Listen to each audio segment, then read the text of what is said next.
आप देख रहे हैं commodity roundup. Ravindra Rao, Ajay KD हमारे साथ मौजूद है। फोकस करते हैं स्ट्रैटेजीज पर। सबसे पहले बात कर लेते हैं एनर्जी पैक की और कच्चे तेल पर राय ले लेते हैं, जहां पर हमने वापस रिकवरी देखी और अब M6 पर भाव 6000 के ऊपर आकर कारोबार कर रहे हैं। रविंद्र, क्या भी उन लेवल से कच्चे तेल पर? मेरे हिसाब से एक बाउंस बैक पॉसिबल है। $72 का एक अच्छा रेजिस्टेंस था जिसके ऊपर ट्रेड कर रहा है। और अगर ओवरऑल फंडामेंटल्स भी देखें तो कल का जो डेटा था इन्वेंट्री का, वो भी पॉजिटिव है, क्योंकि फ्यूल डिमांड बढ़ते हुए दिखा है। गैसोलीन और डिस्टिलेट दोनों का ही इन्वेंट्री थोड़ा सा घटा है। तो I think overall scenario is positive. China से थोड़ा सा खराब डेटा आया है, बट वहां से स्टिमुलस आने की उम्मीद है। तो आई थिंक ये सारे फैक्टर्स देखते हुए मुझे लगता है कि क्रूड में फिर से एक बार हम 6100 से 150 तक के लेवल्स देख सकते हैं। और अगर इंटरनेशनल प्राइसेस देखें तो आई थिंक $75 तक एक बार WTI फिर से एक बार आ सकता साथ ही साथ रविंद्र, यहाँ पर आप मेटल्स में क्या देखते हैं, क्योंकि मुनाफा वसूली यहाँ पर फिर बनते हुए नजर आई है। एक्चुअली देर रात करीबन 1 से 4% की गिरावट अक्रॉस सेक्टर देखने को मिली। यहाँ पर क्या करने की राय है? है। आई थिंक मेटल्स में भी मेरे हिसाब से चाइना डेटा जो है, क्योंकि चाइना का अगर हम इंपोर्ट फिगर देखें तो वो खराब आया है। Factory activity has gone down. Services sector भी थोड़ा सा डिसअपॉइंटिंग है। और इन्फ्लेशन डेटा देखते हैं तो वो भी काफी घट के आया है। तो I think overall scenario China में इट इज क्वाइट डिसअपॉइंटिंग। जो होप्स थे कि after pandemic the demand might improve, it will improve, but I think it will take time. तो ये जो खराब डेटा आया तो होप्स यही निकल के आ रहा है कि we might see some kind of stimulus coming out of China. लेकिन तब तक के लिए मुझे लगता है कि थोड़ा सा प्रेशर बना रहेगा। कॉपर में आई थिंक 730 725 फिर से एक बार पॉसिबिलिटी है, तो सेल ऑन राइज की स्ट्रैटेजी होनी चाहिए। जिंक में 232 का सपोर्ट होल्ड करेगा। अगर उसके नीचे जाता है तो मैं और वीकनेस देख रहा हूँ। अदरवाइज आई थिंक एक रेंज बाउंड मूव रहेगा। Even aluminium I think 204 should hold well.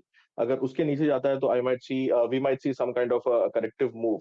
तो ओवरऑल बायस थोड़ा सा डाउनसाइड ही है, स्पेशली कॉपर में। मुझे लगता है कि हम अगर चाइना से कुछ पॉजिटिव न्यूज नहीं निकल के आता है तो we might see fall of around 10 to 15 rupees. Okay Ajay, gold silver पर कोई स्ट्रैटेजी?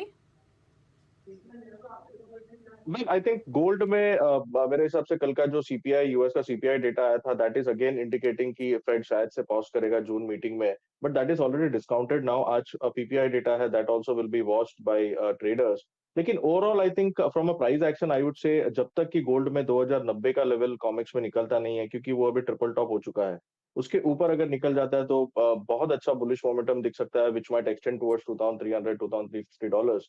सिमिलरली सिल्वर में भी हमें लगता है कि 2460 should hold on the lower side.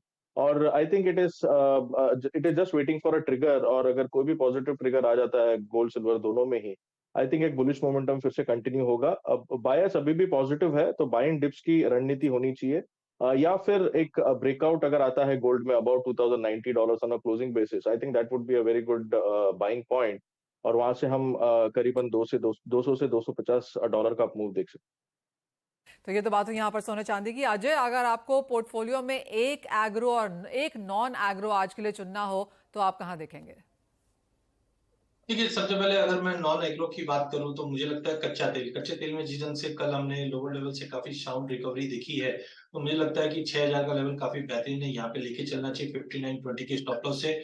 6150 तक का टारगेट हम कच्चे तेल में देख पाएंगे। और एग्री कमोडिटी की बात करें तो डेफिनेटली हमने काफी अच्छा मोमेंटम आते हुए देखा। कैस्टल मुझे लगता है टेक्निकली काफी साउंड है। यहाँ पे हमने 6000 के ऊपर वापस प्राइसेस को बाउंस आते हुए दिखा है। तो थोड़ा पुलबैक जरूर दिखा रहा है, बट 6030 के आसपास लेके चलना चाहिए। 5980 के स्टॉप लॉस से 6200 तक के टारगेट हम कैश में देख पाएंगे।